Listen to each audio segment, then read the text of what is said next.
ರಜತಣ ಮಾತಾಡಲ್ಲ ಹನುಮಂತ ತಂದೆ ಅಣ್ಣ ಇನ್ ಬಳಕ ಮಾತಾಡಿ ತೋರಿಸ್ತೀನಿ. ದೊಡ್ಡಗೆ ಇಷ್ಟ ಆಗ್ತಾ ಇಲ್ಲ, ಅವ್ನಿಗೆ ಇಷ್ಟ ಆಗಕ್ಕೆ ಬಂದಿಲ್ಲ, ಇಲ್ಲೇ ಜನಕ್ಕೆ ಇಷ್ಟ ಆಗಕ್ಕೆ ಬಂದೀನಿ.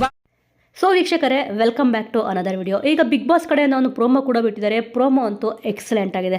ನಿಜವಾಗ್ಲೂ ಪ್ರತಿ ಬಾರಿಯಂತೆ ಈ ಬಾರಿಯೂ ಕೂಡ ಈಗ ನಾಮಿನೇಷನ್ ಪ್ರಕ್ರಿಯೆ ಸ್ಟಾರ್ಟ್ ಆದಾಗ ಎಲ್ಲರ ನಡುವೆ ಜಗಳ ಆಗೋದು ಕನ್ಫರ್ಮು. ಈ ಬಾರಿ ಬಿಗ್ ಬಾಸ್ 10ರ ಸ್ಪರ್ಧಿಗಳ ಎದುರೇ ಈಗ 11ರ ಸ್ಪರ್ಧಿಗಳು ಏನಿದ್ದಾರೆ ಅವ್ರ ಮುಂದೆನೇ ಈಗ ಜಗಳ ಸ್ಟಾರ್ಟ್ ಮಾಡ್ಕೊಂಡಿದ್ದಾರೆ. ಈಗ ಬಿಗ್ ಬಾಸ್ ಮನೆಗೆ ಬಿಗ್ ಬಾಸ್ 10ರ ಸ್ಪರ್ಧಿಗಳು ಯಾರ್ಯಾರಿದ್ರು, ತುಕಾಲಿ ಸಂತೋಷ್ ಅವರು, ಮತ್ತು ವರ್ತೂರ್ ಸಂತೋಷ್ ಅವರು, ತನಿಷಾ ಅವರು, ಮತ್ತು ಇಲ್ಲಿ ಡ್ರೋನ್ ಪ್ರತಾಪ್ ಅವರು, ಇವರೆಲ್ಲ ಈಗ ಬಿಗ್ ಬಾಸ್ ಮನೆಗೆ ಎಂಟ್ರಿ ಕೊಟ್ಟಿದ್ದಾರೆ. ಇನ್ನು ಇವ್ರ ಮುಂದೆನೇ ಈಗ ನಾಮಿನೇಷನ್ ಪ್ರಕ್ರಿಯೆ ಕೂಡ ಸ್ಟಾರ್ಟ್ ಆಗಿದೆ. ಈ ದಿವಸ ಯಾವುದೇ ಒಂದು ವಿಚಾರ ಬಂದರೂ ತುಂಬಾನೇ ಸೈಲೆಂಟ್ ಆಗಿರ್ತಿದ್ದ ಹನುಮಂತ್ ಅವರು ಈ ಸತಿ ವೈಲೆಂಟ್ ಆಗಿ ಆಡ್ತಿದ್ದಾರೆ ಅಂತಾನೆ ಹೇಳ್ಬೋದು. ಏನಕ್ಕೆ ಅಂತಂದ್ರೆ ಇಲ್ಲಿ ಕಿಚ್ಚ ಸುದೀಪ್ ಅವರೇ ಹೇಳಿದ್ರು, ನೀವು ಕೂಡ ನೋಡಿರ್ತೀರಾ. ಇನ್ನು ಕಳೆದ ಎಪಿಸೋಡ್ ಅಲ್ಲಿ ಇಲ್ಲಿ ಸುದೀಪ್ ಅವರು ಹೇಳಿದ್ರು, ಎಲ್ಲಾ ಕಡೆ ಇಲ್ಲಿ ಎರಡೇ ಮಾತಲ್ಲಿ ಮುಗಿಸಿದ್ರೆ ಚೆನ್ನಾಗಿರಲ್ಲ ಅಂತ ಹೇಳಿದ್ರು. ಮೋಸ್ಟ್ಲಿ ಇದನ್ನ ತುಂಬಾ ಚೆನ್ನಾಗಿ ಮೈಂಡ್ಗೆ ತಗೊಂಡಿದ್ದಾರೆ ಅಂತ ಕಾಣಿಸುತ್ತೆ ಹನುಮಂತ್ ಅವರು. ಇವಾಗ ಇಲ್ಲಿ ನಾಮಿನೇಷನ್ ಪ್ರಕ್ರಿಯೆ ಸ್ಟಾರ್ಟ್ ಆಗಿದೆ.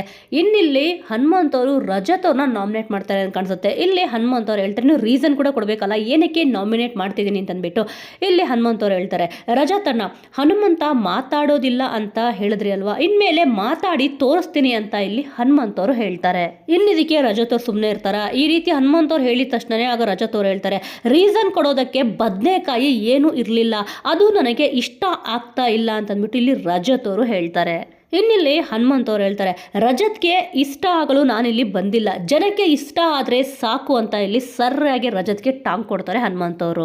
ಸೊ ವೀಕ್ಷಕರೇ, ಇಷ್ಟು ದಿವಸ ಸೈಲೆಂಟ್ ಆಗಿದ್ದ ಹನುಮಂತ್ ಅವರು ಈಗ ವೈಲೆಂಟ್ ಆಗಿದ್ದಾರೆ. ಮತ್ತು ಈ ವಾರ ಮನೆಯಿಂದ ಯಾರ್ಯಾರು ಹೊರಗೆ ಹೋಗೋಕ್ಕೆ ನಾಮಿನೇಟ್ ಆಗ್ತಾರೆ ಅಂತಂದ್ಬಿಟ್ಟು ನಿಜವಾಗ್ಲೂ ಕೂಡ ಬಿಗ್ ಬಾಸ್ ಸ್ಪರ್ಧಿಗಳಿಗೆ ಒಂದು ಭಯ ಕೂಡ ಹುಟ್ಟಿರುತ್ತೆ. ಆದರೆ ಬಿಗ್ ಬಾಸ್ 10ರ ಸ್ಪರ್ಧಿಗಳ ಎದುರುಗಡೆ ಇಲ್ಲಿ ನಿಜವಾಗ್ಲೂ ಸ್ವಲ್ಪ ಮಾತಿನ ಟಾಕ್ ಕೂಡ ನಡೀತಿದೆ ಅಂತಲೇ ಹೇಳ್ಬೋದು. ಇನ್ನಿಲ್ಲಿ ಬಿಗ್ ಬಾಸ್ ಅವರೇ ಕ್ಯಾಪ್ಷನ್ ಕೂಡ ಕೊಟ್ಬಿಟ್ಟಿದ್ದಾರೆ, ಹಳೆ ಸ್ಪರ್ಧಿಗಳ ಎದುರೇ ಮನೆ ಮಂದಿಯ ಟಾಕ್ ಸಮರ ಅಂತ. ಹೌದು, ಯಾವಾಗಲೂ ಕೂಡ ನಾಮಿನೇಟ್ ಮಾಡ್ತಿರ್ಬೇಕಾದ್ರೆ ಮನೆಯಲ್ಲಿ ಯಾರನ್ನ ಗೆಸ್ಟ್ ಆಗಿ ಬಂದಿದ್ದಾರೆ ಅಂತಂದರೆ ಇಲ್ಲಿ ನಾರ್ಮಲ್ ಆಗಿ ನಾಮಿನೇಟ್ ಮಾಡಿದ್ರೆ ಆಗುತ್ತೆ. ಬಟ್ ಆದರೆ ಪ್ರತಿ ಬಾರಿ ಕೂಡ ಇಲ್ಲಿ ಜಗಳ ಆಡ್ಕೊಂಡೆ ಇನ್ನೊಬ್ಬರನ್ನ ನಾಮಿನೇಟ್ ಮಾಡಬೇಕು ಅನ್ನೋ ಪರಿಸ್ಥಿತಿಯಲ್ಲಿ ಸದ್ಯ ಈಗಿರೋ ಬಿಗ್ ಬಾಸ್ ಸ್ಪರ್ಧಿಗಳು ಇದ್ದಾರೆ ಅಂತ ಕಾಣಿಸುತ್ತೆ. ಇನ್ನಿಲ್ಲಿ ಉಗ್ರಂ ಮಂಜು ಅವರು ಧನ್ರಾಜ್ ಆಚಾರ್ಯ ಮತ್ತು ಶಿಶಿರ್ ಅವ್ರನ್ನ ನಾಮಿನೇಟ್ ಮಾಡ್ತಾರೆ ಅಂತ ಕಾಣಿಸುತ್ತೆ. ಇನ್ನಿಲ್ಲಿ ಅವರು ಏನಕ್ಕೆ ನಾಮಿನೇಟ್ ಮಾಡಿದೆ ಅಂತ ಅಂದ್ಬಿಟ್ಟು ರೀಸನ್ ಕೊಡಬೇಕಲ್ಲ. ಇನ್ನು ರೀಸನ್ ಕೊಡಬೇಕಾದ್ರೆ ಶಿಶಿರ್ ಅವ್ರ ಮಧ್ಯೆ ಮತ್ತು ಉಗ್ರಂ ಮಂಜು ಅವ್ರ ಮಧ್ಯೆ ಸ್ವಲ್ಪ ಮಾತಿನ ಚಕಮಕಿ ನಡೆಯುತ್ತೆ. ಉಗ್ರಂ ಮಂಜು ಅವರು ಹೇಳ್ತಾರೆ, ಇಲ್ಲಿ ಬಹಳಷ್ಟು ಇಲ್ಲಿ ವಿಷಯದ ಬಗ್ಗೆ ಇಲ್ಲಿ ಸ್ಟ್ಯಾಂಡ್ ತಗೊಳ್ಬೋದಿತ್ತು ಶಿಶಿರ್ ಅವರು ಅಂತಂದ್ಬಿಟ್ಟು ಇಲ್ಲಿ ಉಗ್ರಂ ಮಂಜು ಅವರು ಹೇಳ್ತಾರೆ. ಆದರೆ ಇಲ್ಲಿ ಇದಕ್ಕೆ ಶಿಶಿರ್ ಅವ್ರಿಗೆ ಕೋಪ ಬರುತ್ತೆ, ನಿಮಗೆ ಇಷ್ಟ ಆದ ವಿಷಯಕ್ಕೆ ನಾನೇನಕ್ಕೆ ಸ್ಟ್ಯಾಂಡ್ ತಗೋಬೇಕು ಅಂತಂದ್ಬಿಟ್ಟು ಇಲ್ಲಿ ಶಿಶಿರ್ ಅವರು ಕೇಳ್ತಾರೆ.